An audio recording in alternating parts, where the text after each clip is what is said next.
Thank you, respected chairpersons and fellow presenters and my fellow delegates and colleagues. It's an honor to have been invited to speak at this conference. S-VYASA is a research home for me. And I find myself in the difficult position of not only following two eminent speakers with wonderful presentations, but also now being the only barrier between you and your lunch.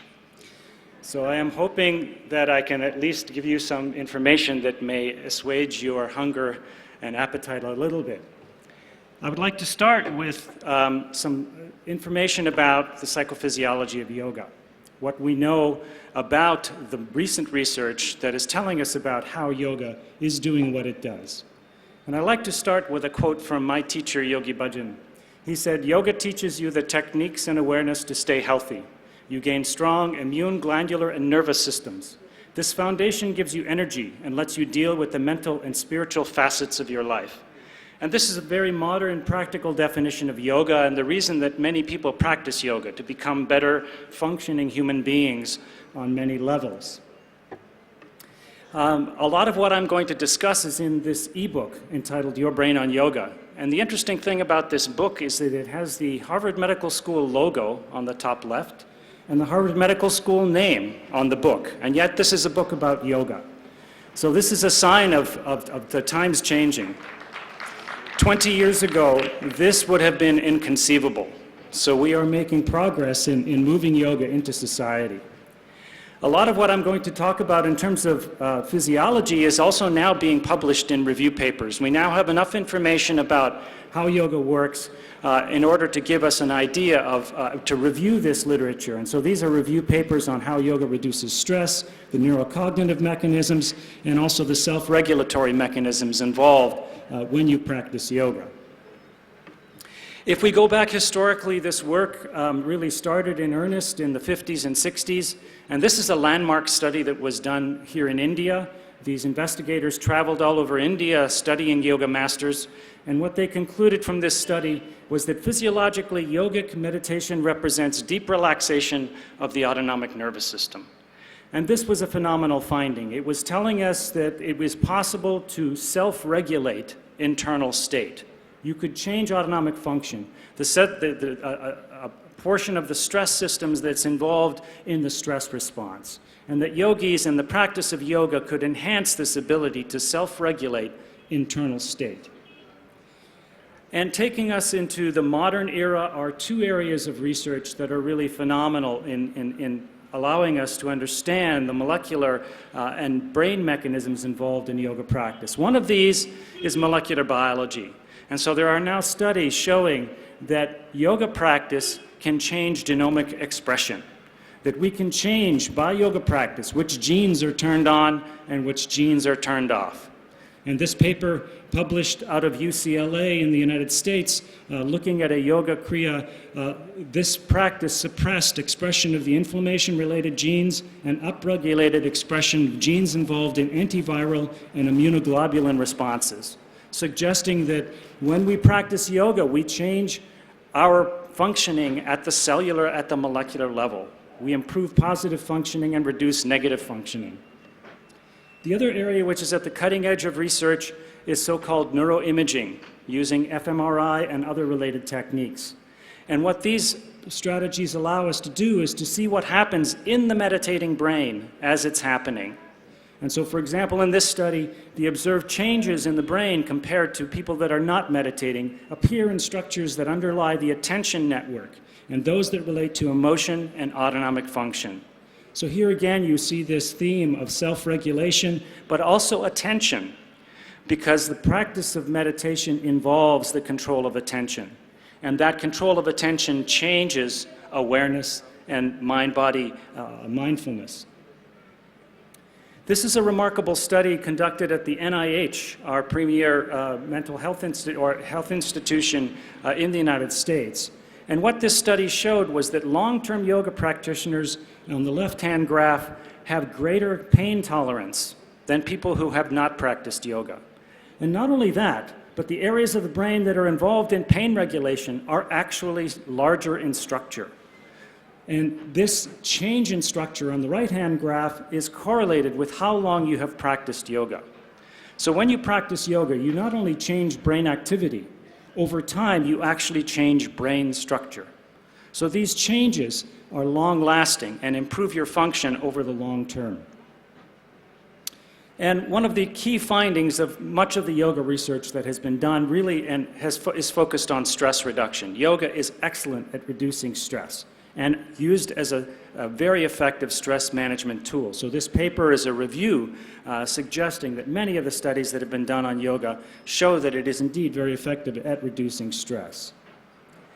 The body of research on yoga and the field of yoga research is growing very dramatically at this point in time. In fact, it is exponentially growing. It is really remarkable to see how many papers are being published every week with a new trial and a new research group. And it has justified our symposium on yoga research in the United States, which has happened now 4 times. And of course, the research conferences here in India, in Haridwar, at Patanjali Yoga Peeth, at Kaivalyadam, and of course here at S-VYASA. It has also justified now a textbook, which we are now in the process of completing. This is called The Principles and Practice of Yoga in Healthcare. This is intended to be a medical textbook reviewing the research on yoga and the clinical application of yoga in healthcare. This is an edited book, so we now have 60 contributors. All of the researchers who are at the front of their field in yoga research have contributed with 23 chapters on the theory, rationale, and research and practice for different disorders. And in this conference here, we actually have 8 members of this, authors and contributors to this book, including Lorenzo Cohen and Shirley Tellis as editors. Dr. Hegde is providing the foreword, and we have 4 other presenters here at the conference who are contributing to book chapters. So I want to summarize what I see is what we know about yoga's effects in this logic model. And when I talk about yoga, of course I'm talking about classical, traditional yoga that involves not just asana, but also pranayama, relaxation, and deep meditation practices. On the left-hand box, the control of attention through meditation improves mind-body awareness. This increases our mindfulness, our ability to be mindful. It increases our ability to engage the attention networks in the brain. Ultimately, that leads to improved concentration and cognition and self and social awareness. Through all of the yoga practices, we improve this faculty of self-regulation to control internal state. This includes emotion regulation, stress regulation. This skill leads to the increase in resilience to stress and the equanimity in the face of emotional challenges. Ultimately, that improves our psychological self-efficacy. And then finally, we do have the physical aspects of yoga, the pranayama, relaxation, and the asanas, which increase physical fitness by increasing flexibility, physical strength, balance, respiratory function, which also ultimately leads to physical self-efficacy. And these 3 boxes, although they are nice to separate for discussion purposes, are really interconnected. They cross from each other, and so the arrows between the boxes really indicate that these processes are not all independent, but all interactive. But ultimately, these sets of skills lead to improvement in human functioning on many, many levels. Behaviors, mental state, health and performance, and a variety of different levels in mood state, well-being, in reducing disorders, and improving symptomatology, improving performance, and even improving relationships and quality of life.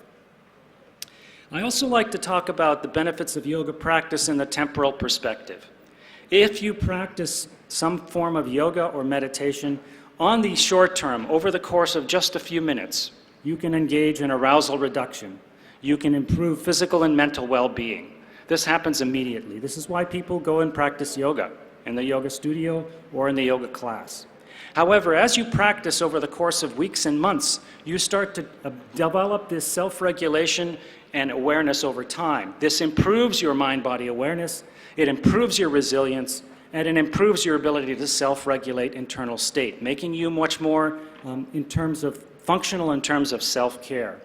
But I think what happens as you practice over months and years, something else comes into play which is much more transcendental. This is a psychological and philosophical transformation. People change their attitudes, They even change their beliefs. They change their perspective on life. This comes from the deeper experience in the meditative, contemplative part of practice. And young people who have just begun yoga practice after several months, they will actually use this phrase, and it happens all the time. Yoga changed my life. And this is what they mean. They mean they have changed their perspective. They have changed their view on life, their relationship to themselves and the world around them. And I think this type of transformation is critical for modern medicine, especially with the advent of this epidemic in non-communicable and lifestyle diseases. Now, I'd like to turn my attention to yoga for children and adolescents because I think there is nothing more valuable than the merger between mind-body medicine and preventive medicine.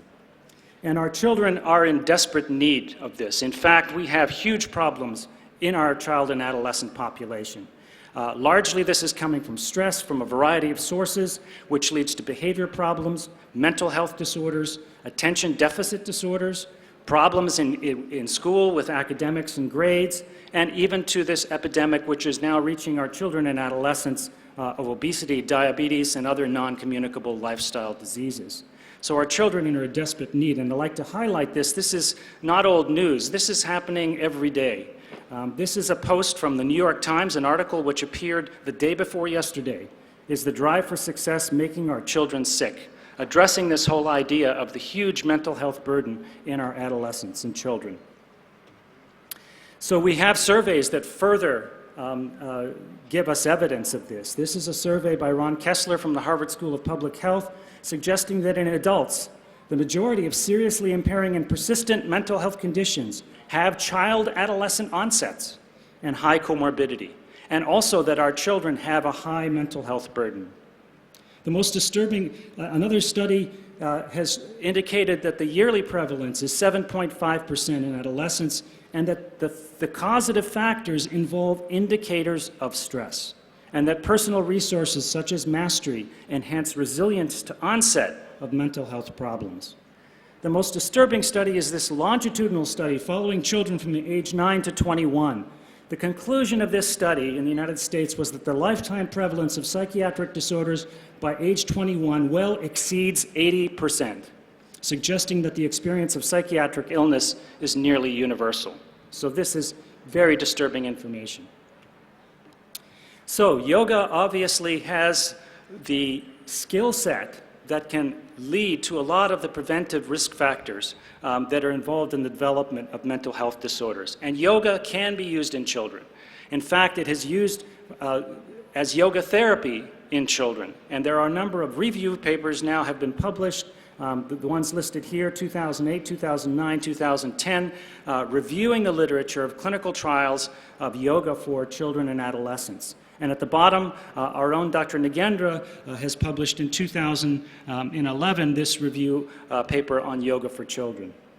So it can be used in children, and some of the demonstrated effects, such as reduction of stress, anxiety, depression, improvement in self-concept, cognitive function, memory and perception, and then physical improvements as well.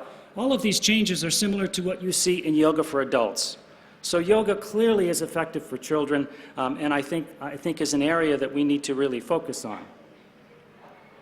Yoga is being used by children. We have surveys in the United States, and we see that in the adult population in the United States, the most recent survey shows that 10% of US adults have practiced yoga within the past year, and the survey done in children and adolescents showed that 3.1% of adolescents and children in the United States have practiced yoga.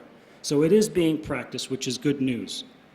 In fact, we have had now on 2 occasions the National Kids Yoga Conference in Washington, D.C., and the next one is scheduled again for next November.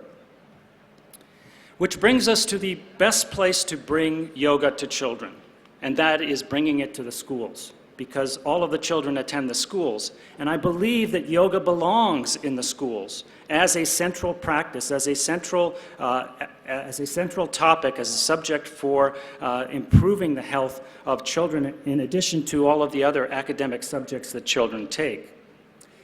In fact, we have just published this paper, which will come out in 2016, which is a rationale paper Implementing Yoga Within the School Curriculum, a scientific rationale for improving social emotional learning and positive student outcomes. And this is a paper that we think should go to principals of schools to argue for why their schools should have yoga implemented. This idea of yoga education is not mine, it is old.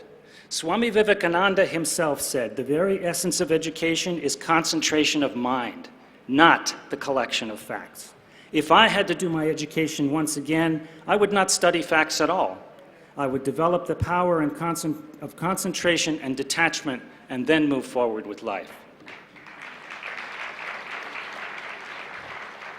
This is then reflected in a great historical member of Harvard Medical School, William James, who was also very much interested in education and who was also influenced by Swami Vivekananda. He said, the faculty of voluntarily bringing back a wandering attention over and over again is the very root of judgment, character, and will. No one is master of himself if he even have it not. An education which should improve this faculty would be the education par excellence. He's talking about mindfulness and meditation in education. And Louis Terman, in a book published in 1914, over 100 years ago now, he said the health and welfare of a child will be regarded as one of as much importance as arithmetic and geography. Well, his prediction has failed. We are not in that place. The mental health and physical health of children is not really addressed appropriately in our school system. So our goal, as with many others across the world, is to bring yoga into the school setting.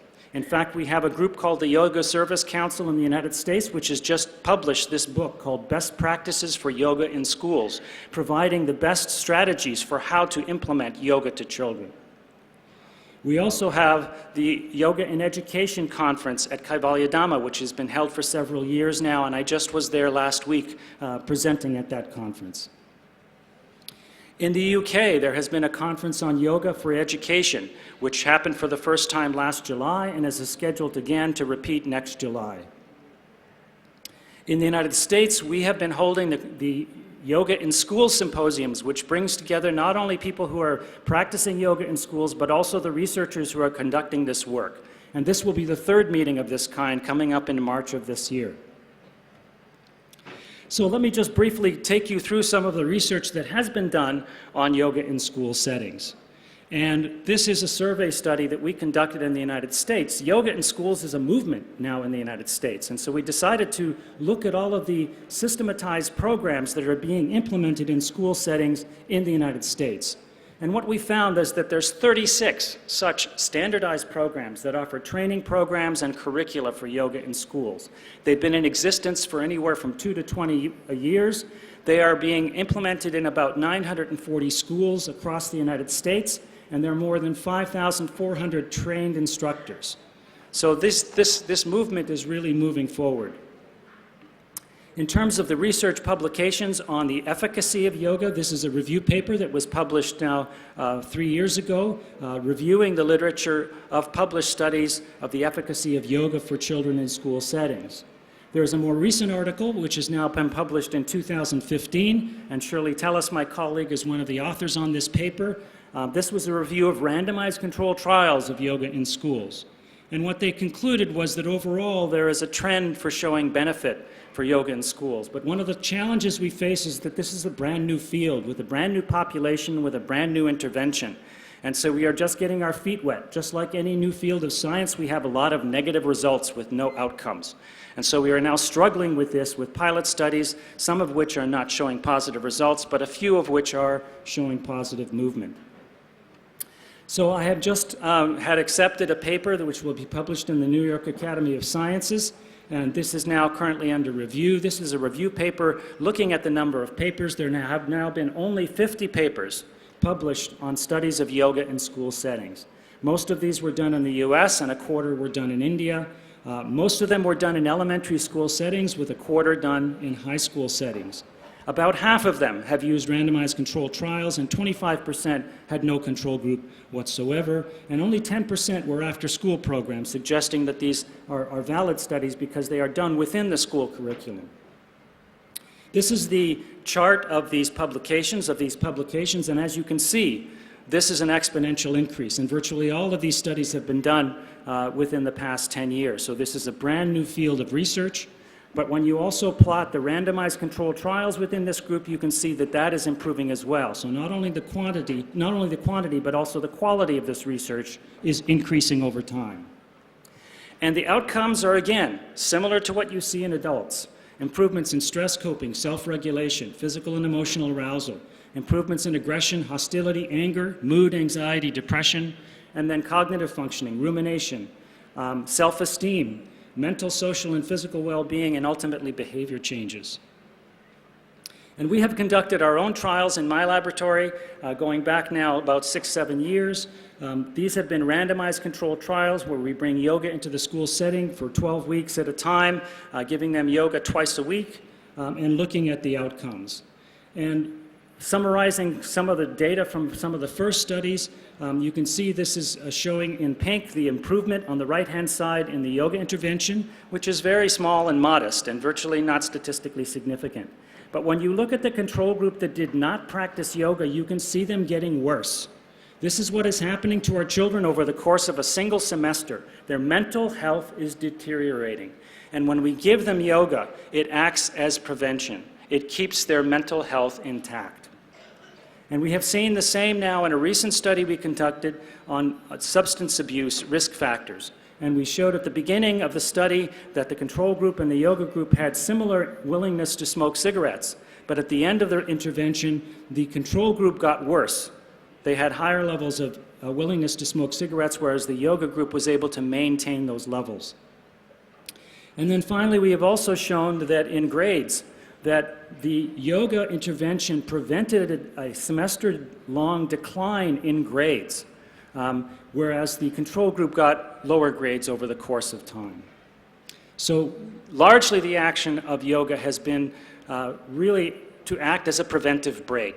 But now consider that these are short-term studies, short-term interventions. I believe that the best study would be a long-term intervention where you give yoga for several years, and my prediction would be that we would see improvements in health, we would see improvements in functioning, and that these would carry on into adulthood to reduce risk factors and incidence of so-called non-communicable lifestyle diseases. The best I can provide to you is actually to give you the words of the students themselves, because these reflect the experience that these students are going through, and the quantitative research will ultimately catch up with this. But in terms of addressing the topic of stress, one student said, "Before you're taking a test, relax and breathe, and you don't get as nervous or as tense." These children learn these techniques immediately in the yoga class and apply it right away. Another student said, "I use breathing outside the classroom in my life to calm me down. If I was stressed or angry, I would then do the breathing to calm me down, and I will probably continue to do this. I was less anxious about school in general." Just even with one yoga class, you have given these children skills that will last them a lifetime that they can implement for the rest of their lives. Another student said, "Yoga definitely helped with sleeping. It would take me a long time to get to sleep. When I was doing yoga, it was much easier to fall asleep and stay asleep." And good quality sleep is all about psychophysiological arousal, and yoga is very good at reducing that. In terms of mind-body awareness, one student said, "I learned how to pay attention to how my body feels." This is what every yoga instructor is saying in every yoga class. This is this improvement in mind-body awareness. Another student said, "Respecting how my body works, the poses helped with gaining control over myself. Yoga gave me new perspective on my body, and I have more control than I thought I did." So this is the actual appearance of self-regulation skills. And then finally, another student said, "I've been eating healthier, more fruits and vegetables, and not a lot of junk food, for example, ice cream and candy." We did not give them any nutrition recommendations. We gave them yoga. This yoga enhanced their self-regulatory ability and enhanced their mind-body awareness. As a consequence of this, they gravitate towards positive behaviors and away from negative behaviors. So this is lifestyle change from the bottom up. And I think this is a true strategy for really addressing this epidemic in non-communicable disease. And finally is this important issue of transformation. One student said, "I am fascinated by the culture of yoga, how people can change their lives and help themselves physically, emotionally. I am interested in learning more. This is a child who has now gone into the path of self-improvement. Another student said, I have been a lot more happier lately. I feel like a better person, making better choices and staying out of trouble. This directly affects their behavior and their life choices. And we have had yoga in one school now for a few years, and we did a focus group with some of the administrative staff at the school. And this is a quote from the school counselor. He said, yoga has made a huge impact on our school. It is making our school a better place. As you improve the child, you improve the classroom. As you improve the classroom, you improve the school.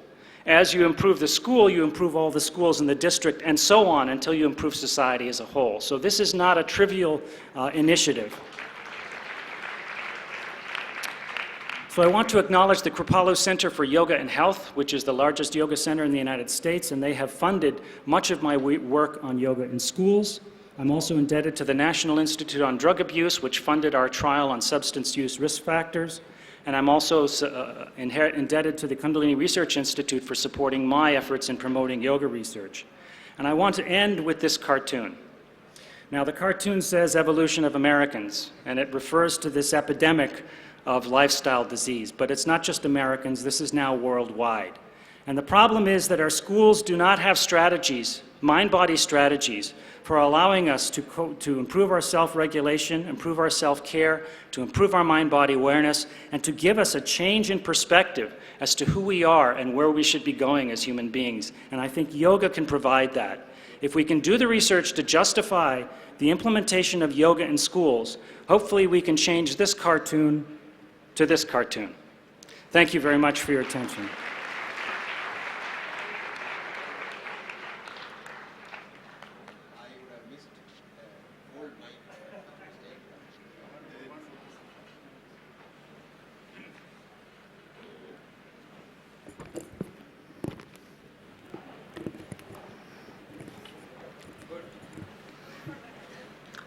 We are now concluding this session. I think before we conclude the session and hand over the mementos, let's give again rising acclaim and applause to all the three speakers who really enlightened us today.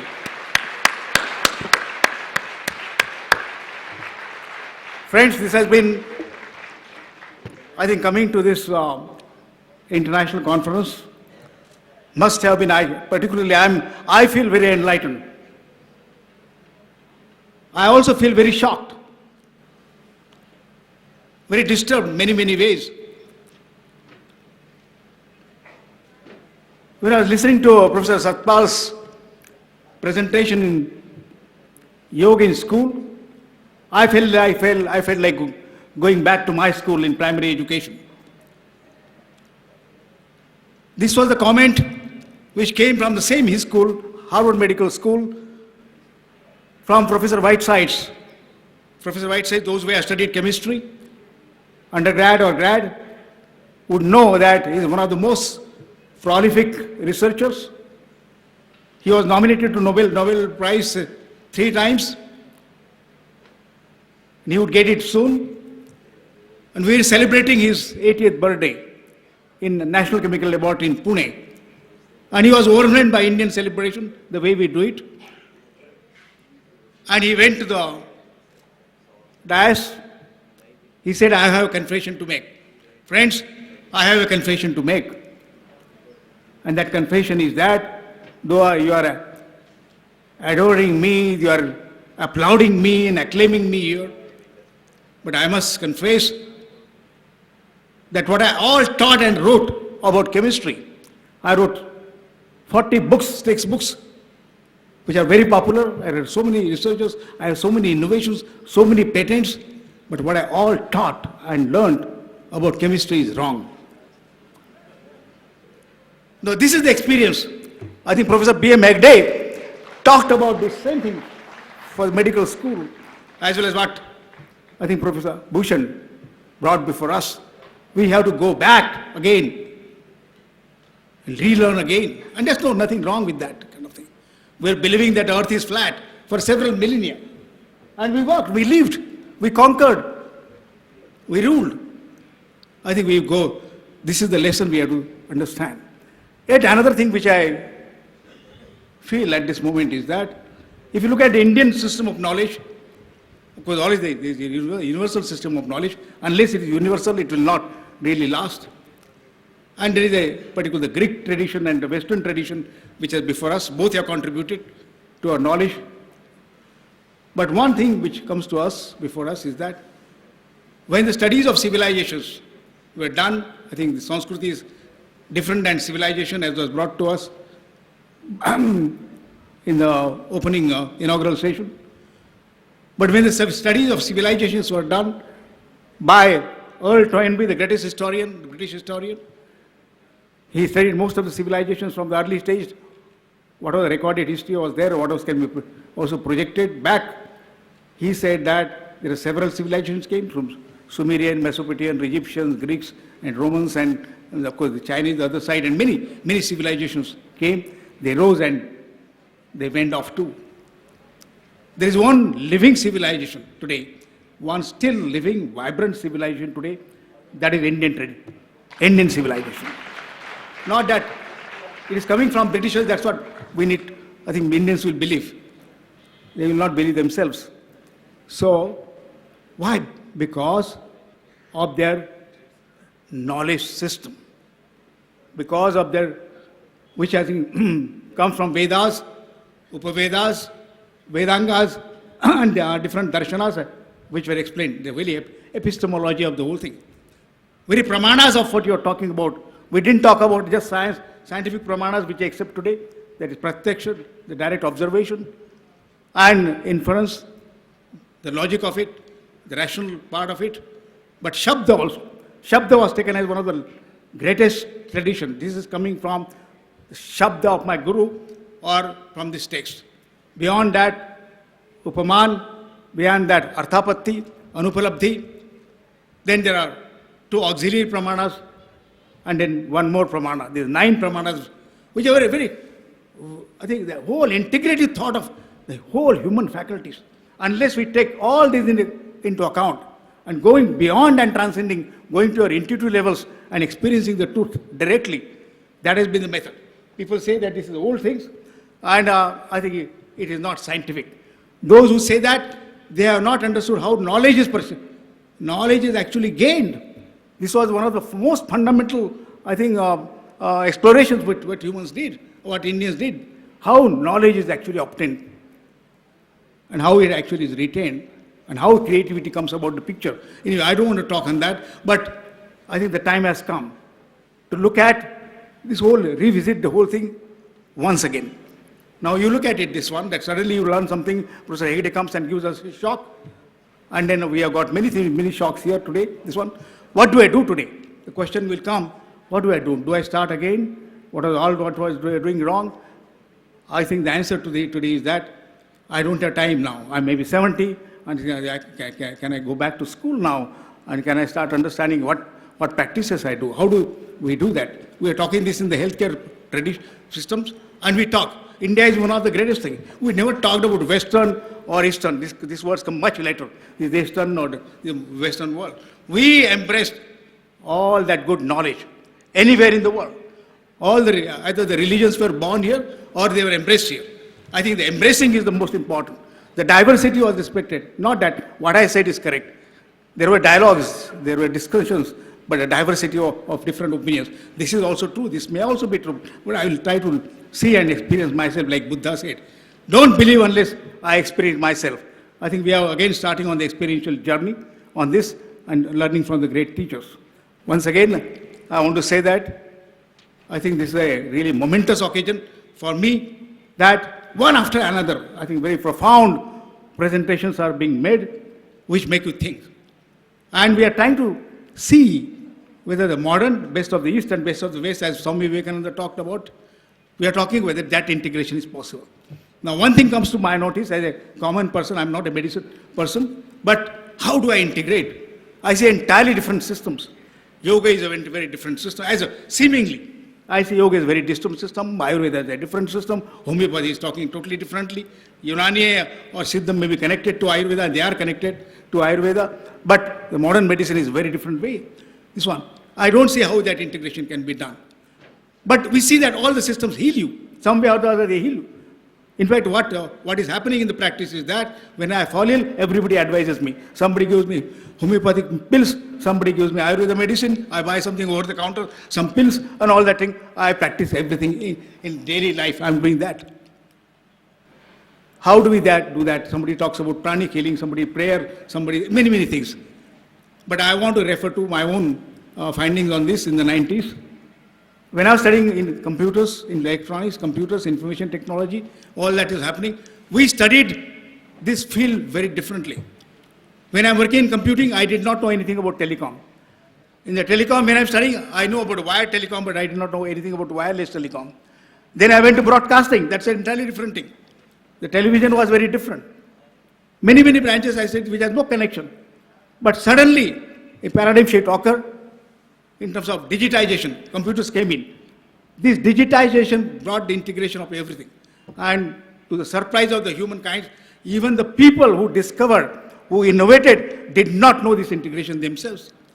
Look at this. Look at this. One way that, can you ever imagine that your numbers are related to your language?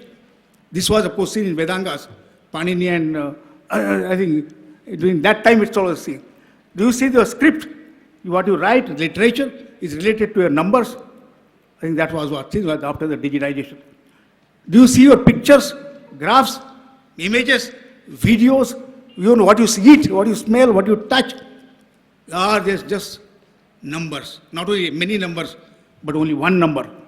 Because you have to understand that what you call a digit, 1 or 0 you require is complement, otherwise you cannot see it. You cannot understand light without darkness. So digitization framework comes. Today, digitization has integrated everything, every aspect of what your knowledge is in an essential sense. One day I look at it, if all these systems are working one way or the other, in a particular domain or the other, then one day will come when we start deeply understanding when we are deeply understanding everything, all these disciplines, we see that their integration is possible. I am very happy that Dr. Nagendra, our Guruji, has given an architecture for integration. Nobody had given that architecture. I never knew, nobody has given that architecture. Seemingly different things. That all this yoga is the substrate on which all this knowledge can be laid. And if you can come out with that, I think I remember the words of Dr. APJ Abdul Kalam, and he was talking to me that one day he said that we need to create great universities. We had Nalandas and Takshashilas and many, Kashi and many other universities. When will India become the Jagat Guru or Vishwa Guru, what we talk today, Prime Minister talks about? I said, there is one test, we are just discussing, there is one test. What was happening during the Nalanda and Takshashila time? That time, the Jnana Pipasus, the people who want to learn, seekers, they came at that time what India was to learn in Takshashila, learn in Nalanda particularly, and many. The day when people, I think all the knowledge seekers, true knowledge seekers, come to us from different parts of the world, maybe from the US, from China, from Japan, from England, from Europe, that day India will become Jagat Guru. We cannot just chase that dream business. We have to create some new correct grounds, not just new ground for the sake of newness, but which would be good for the humanity, which takes us closer to the truth. And we require teachers of that system, we require teaching system like Gurukul. I think I said in one of the convocation, I had last convocation address here, I was very fortunate to address that the students, graduating students, I said the day is not far. I'm experiencing that this university, S-VYASA, is a potential thing for that, where learners from all over the world will come to learn and teachers will come and teach us. I think I conclude with this. Thank you for this listening very enjoyable session, and we are going back with, I think, will be changed as far as our views, our perceptions, our vision will change after this session. Thank you very much, sir.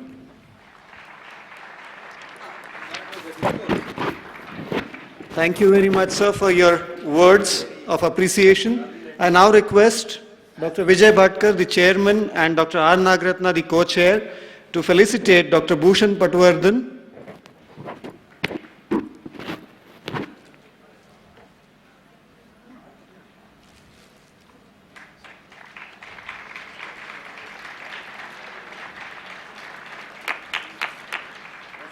Can we have a big round of applause for Dr. Bhushan Patwardhan, please? Thank you. I request the chairpersons for today to felicitate Dr. Sadbir Khalsa for his wonderful talk on yoga in schools for mental health.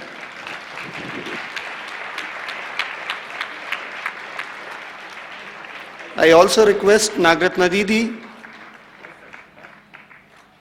to kindly felicitate Dr. Vijay Bhatkar, the Chancellor of India International Multiversity, the chairman for today.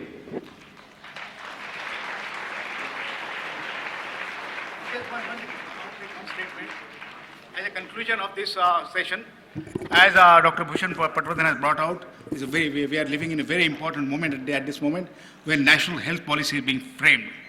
It is almost finalized, I understand, we were discussing yesterday. It is almost finalized. But I think the inputs that have come, or that are coming from this conference, all these next few days as well, I think must be taken into account. We have to really look at that as well. What should be national, which will be the determining factor for this population, for this country, and also later on for the world. Second issue which has come before us is that we have the task force report coming from Dr. Nagendra for the Ayush task force report. That is before us. That also has to integrate in the national health policy. That has to be, they should not say two different things. We have the integrated policy.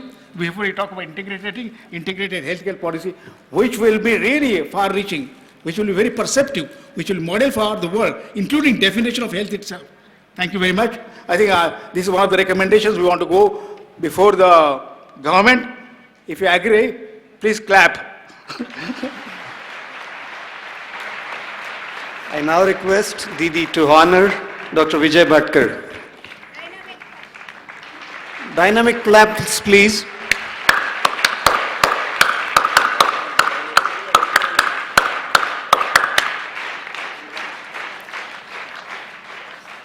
That concludes the second plenary session for today. In the afternoon, we are going to have 3 parallel symposia starting at 2 o'clock